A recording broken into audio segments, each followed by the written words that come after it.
जब समय का चक्र हमें अतीत को सुधार कर नए भविष्य के निर्माण का मौका देता है।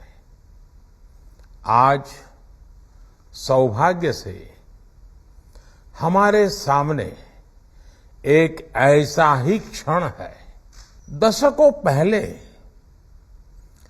जैव विविधता की सदियों पुरानी जो कड़ी टूट गई थी, विलुप्त हो गई थी, आज हमें उसे फिर से जोड़ने का मौका मिला है। आज भारत की धरती पर चीता लौट आए हैं और मैं ये भी कहूंगा कि इन चीतों के साथ ही भारत की प्रकृति प्रेमी चेतना भी पूरी शक्ति से जागृत हो उठी है। मैं इस ऐतिहासिक अवसर पर सभी देशवासियों को बहुत बहुत बधाई देता हूं।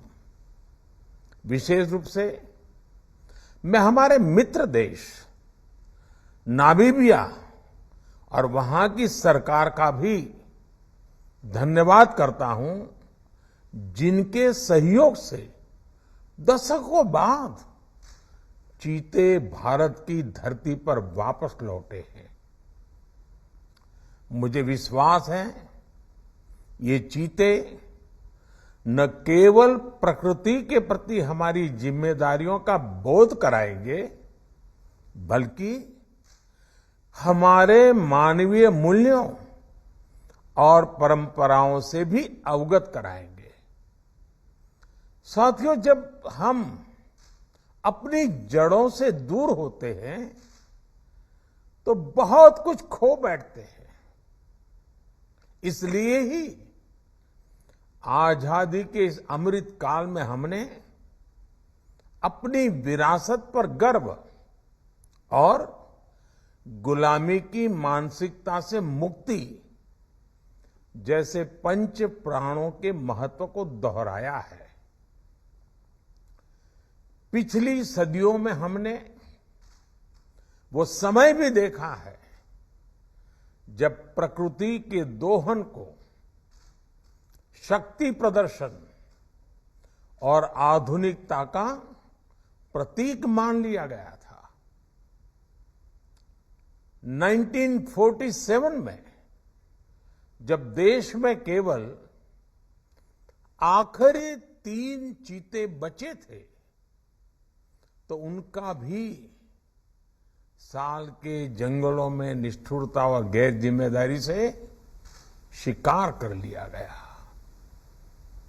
ये दुर्भाग्य रहा कि हमने 1952 में चीतों को देश से विलुप्त तो घोषित कर दिया, लेकिन उनके पुनर्वास के लिए दशकों तक कोई सार्थक प्रयास नहीं हुआ। आज आजादी के अमृत काल में अब देश नई ऊर्जा के साथ चीतों के पुनर्वास के लिए जुट गया है। अमृत में तो वो सामर्थ्य होता है जो मृत को भी पुनर्जीवित कर देता है। मुझे खुशी है कि आजादी के अमृत काल में कर्तव्य और विश्वास का ये अमृत हमारी विरासत को, हमारी धरोहरों को और अब चीतों को भी भारत की धरती पर पुनर्जीवित कर रहा है। इसके पीछे हमारी वर्षों की मेहनत है।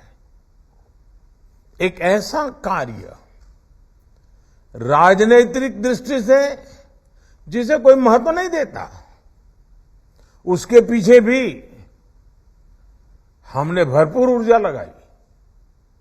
इसके पीछे एक विस्तृत चीता एक्शन प्लान तैयार किया गया। हमारे वैज्ञानिकों ने लंबी रिसर्च की, साउथ अफ्रीकन और नामीबियाई एक्सपर्ट के साथ मिलकर काम किया। हमारी टीम्स वहां गई, वहां के एक्सपर्ट भी भारत आए। पूरे देश में चीतों के लिए सबसे उपयुक्त क्षेत्र के लिए वैज्ञानिक सर्वे किए गए और तब कूनो नेशनल पार्क को इस शुभ शुरुआत के लिए चुना गया। और आज हमारी वो मेहनत परिणाम के रूप में हमारे सामने है। साथियों, ये बात सही है कि जब प्रकृति और पर्यावरण का संरक्षण होता है तो हमारा भविष्य भी सुरक्षित होता है, विकास और समृद्धि के रास्ते भी खुलते हैं। कूनो नेशनल पार्क में जब चीता फिर से दौड़ेंगे तो यहां का ग्रासलैंड इकोसिस्टम फिर से रिस्टोर होगा,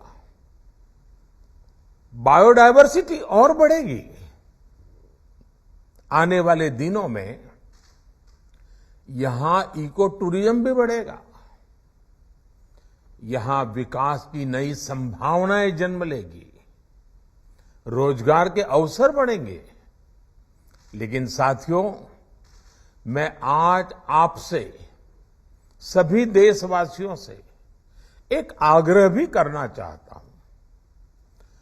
कूनो नेशनल पार्क में छोड़े गए चीतों को देखने के लिए देशवासियों को कुछ महीने का धैर्य दिखाना होगा, इंतजार करना होगा, सहयोग करना होगा। आज ये चीते मेहमान बनकर आए हैं, इस क्षेत्र से अनजान है।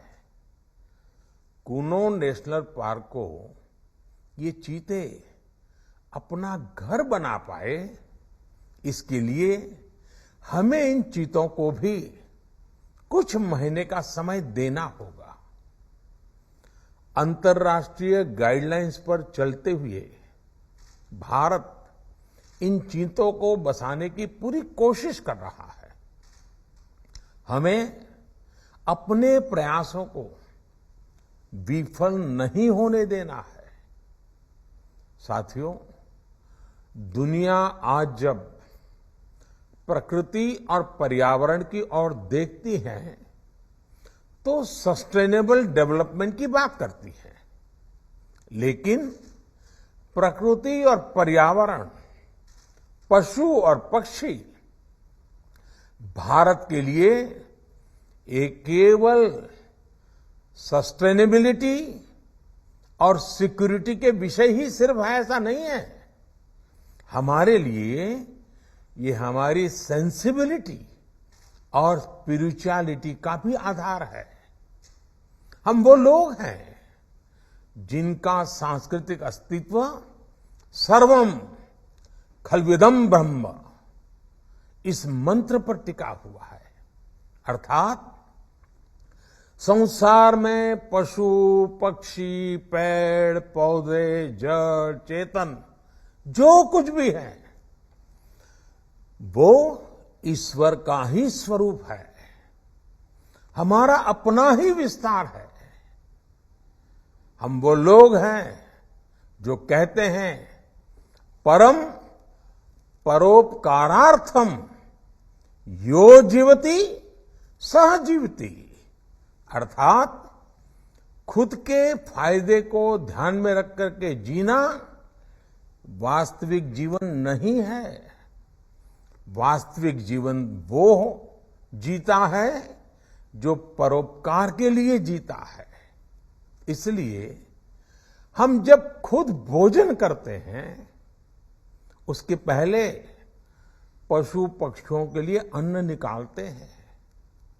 हमारे आसपास रहने वाले छोटे से छोटे जीव की भी चिंता करना हमें सिखाया जाता है, बचपन से सिखाया जाता है। हमारे संस्कार ऐसे हैं कि कहीं अकारण किसी जीव का जीवन चला जाए तो हम अपराध बोध से भर जाते हैं। फिर किसी पूरी जीव जाति का अस्तित्व ही अगर हमारी वजह से मिट जाए, ये हमें कैसे स्वीकार हो सकता है?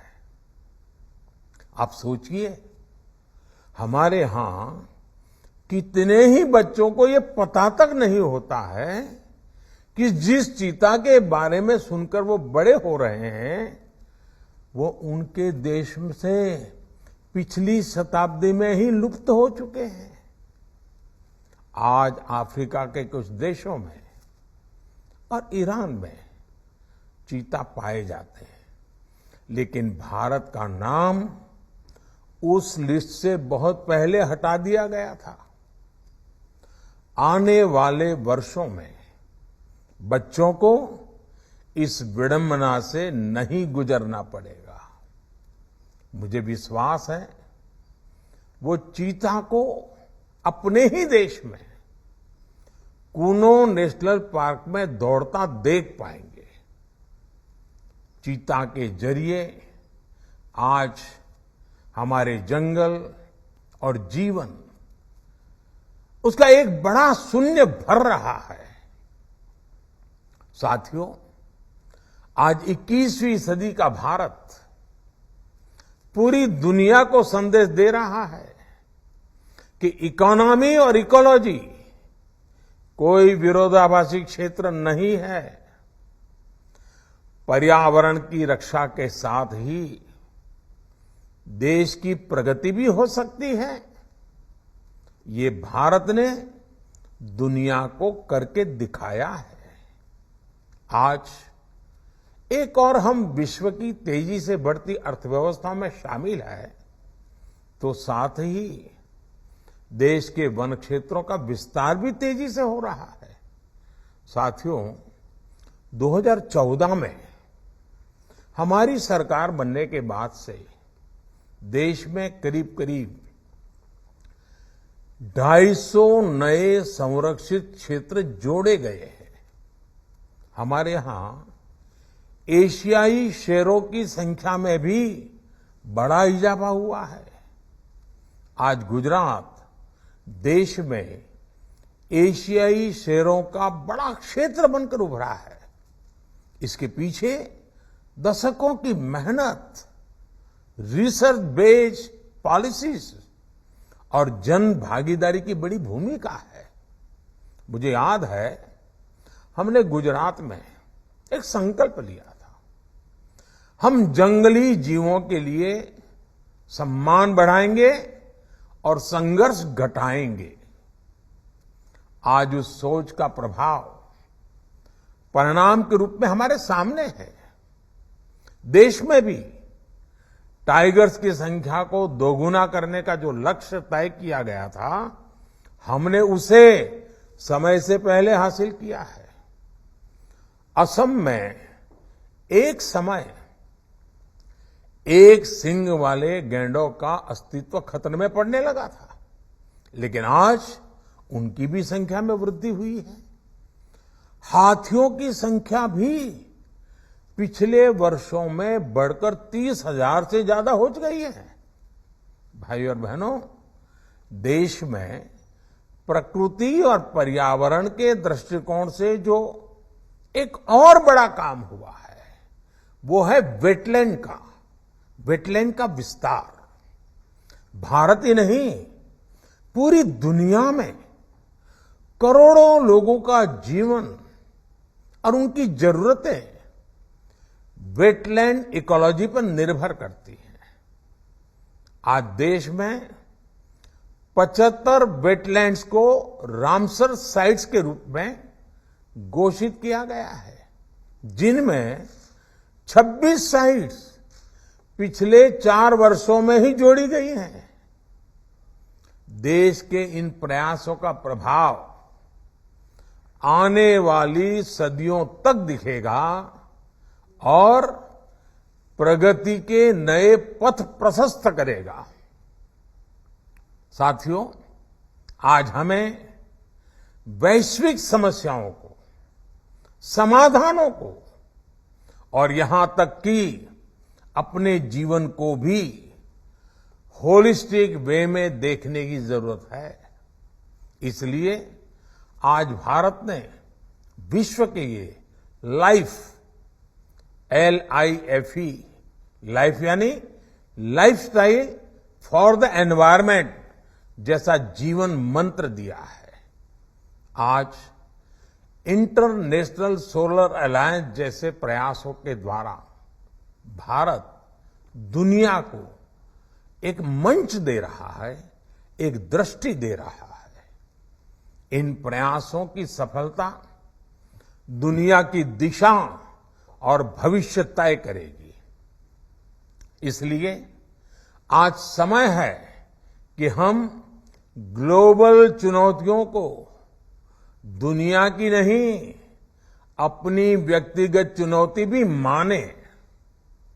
हमारे जीवन में एक छोटा सा बदलाव पूरी पृथ्वी के भविष्य के लिए एक आधार बन सकता है।